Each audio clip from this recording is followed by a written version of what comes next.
Voter তালিকা থেকে নাম বাদ পড়া মানুষের পাশে ইমাম মুয়াজ্জিনদের উদ্যোগ।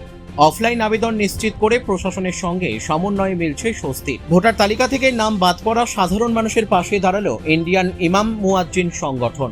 সংগঠনের উদ্যোগে যেসব মানুষের নাম ভোটার তালিকা থেকে বাদ পড়েছে তাদের পুনরায় তালিকাভুক্ত করার লক্ষ্যে ইমাম ও মুয়াজ্জিনরা সরাসরি প্রশাসনিক আধিকারিকদের সঙ্গে কথা বলেন এবং প্রয়োজনীয় অফলাইন আবেদন জমা নিশ্চিত করার ব্যবস্থা করে দেন।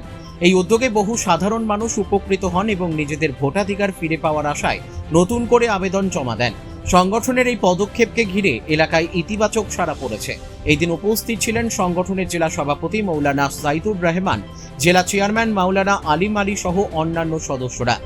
এই বিষয়ে জেলা সভাপতি মৌলানা সাইদুর রহমান বলেন, ভোটাধিকার মানুষের গণতান্ত্রিক অধিকার, কোনোভাবেই যেন সাধারণ মানুষ এই অধিকার থেকে বঞ্চিত না হন সেই দিকেই আমরা নজর দিচ্ছি।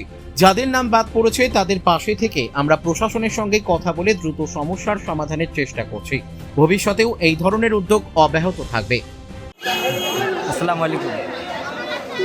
যিনাদের নাম ভোটার তালিকা থেকে মুছে ফেলা হয়েছে তিনাদের জন্য রায়গঞ্জ বিডিও অফিসে কাগজ জমা নিচ্ছে। আপনারা এদিকে ওদিকে বিভ্রান্ত হবেন না, অনলাইন করুন। তৎসহ রায়গঞ্জ বিডিও অফিসে ইটাহার, রায়গঞ্জ, কালিয়াগঞ্জ ও হেমতাবাদের সমস্ত যেনাদের ভোট বাতিল হয়েছে তিনাদের কাগজ জমা হচ্ছে। আপনারা আসুন, এসে সুস্থ মেজাজে কাগজ জমা দিয়ে যাবেন। সঙ্গে রিসিভও দিচ্ছে, অবশ্যই আপনারা রিসিভ নিয়ে যাবেন।